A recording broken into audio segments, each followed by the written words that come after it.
कृषी मंत्री माणिकराव कोकाटे यांच्या राजकीय भवितव्याचा आज निर्णय होणार आहे। सरकारची फसवणूक करून सदनिका लाटल्या प्रकरणी कोकाटेंना 2 वर्षांची शिक्षा सुनावण्यात आली आहे। एखाद्या लोकप्रतिनिधीला 2 वर्ष किंवा त्यापेक्षा अधिक शिक्षा झाल्यास तो सभागृहामध्ये अपात्र ठरतो।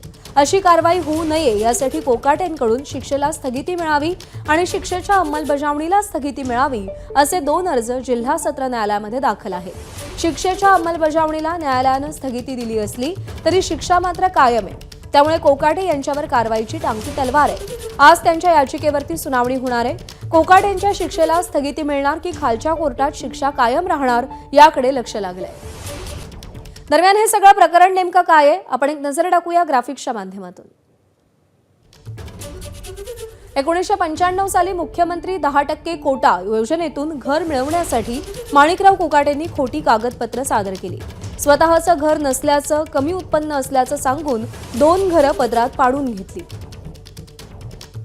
इतर 2 लाभार्थींना मिळालेली 2 घरंही स्वतःच्या नावावर करून घेतली। घर नावावर झाल्यानंतर अनधिकृत बांधकाम केल्याचा ठपका ठेवण्यात आला। माजी मंत्री तुकाराम दिघोळे यांनी कोकाटे बंधूंविरोधात आणि चौघांविरोधात तक्रार दाखल केली। 1997 मध्ये तत्कालीन अतिरिक्त जिल्हाधिकाऱ्यांच्या फिर्यादीनंतर कोकाटे बंधूंसह चौघांविरोधात गुन्हा दाखल करण्यात आला। 28 वर्ष नाशिक न्यायालयामध्ये खटला चालला।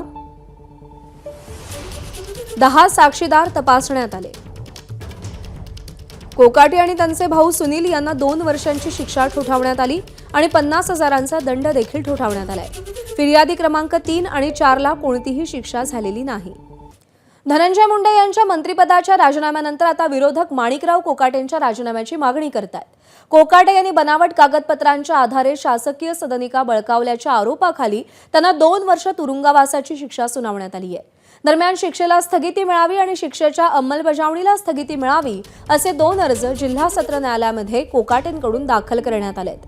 त्यामुळे कोकाटेंवरील अपात्रतेची टांगती तलवार कायम असून त्यांच्या अर्जावरती आज सुनावणी होणार आहे। न्यायालयाने स्थगिती नाकारल्यास कोकाटेंच्या राजीनाम्यासाठी विरोधक आक्रमक झालेत।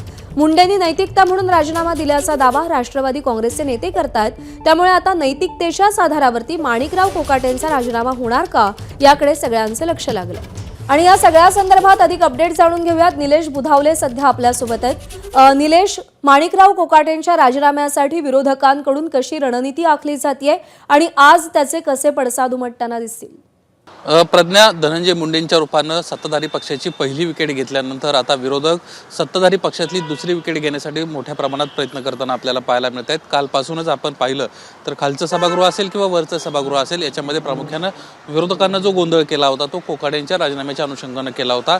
त्यांचं स्पष्टपणे असं म्हणणं आहे की राहुल गांधींच्या बाबतीमध्ये जो तुम्ही न्याय लावताय तो महाराष्ट्रामध्ये सुनील केदारांच्या बाबतीत पण लावला होता। त्यामुळे आता माणिकराव कोकाटे जे सत्ताधारी पक्षाशी संबंधित आहेत त्यांच्याशी तुम्ही का लावत नाही आहे अशा पद्धतीची एक आक्रमक भूमिका विरोधकांनी घेतल्याचं पाहायला मिळतंय। आणि आज पुन्हा एकदा याच विषयावरून जोरदार गोंधळ होताना आपल्याला पाहायला मिळू शकतो।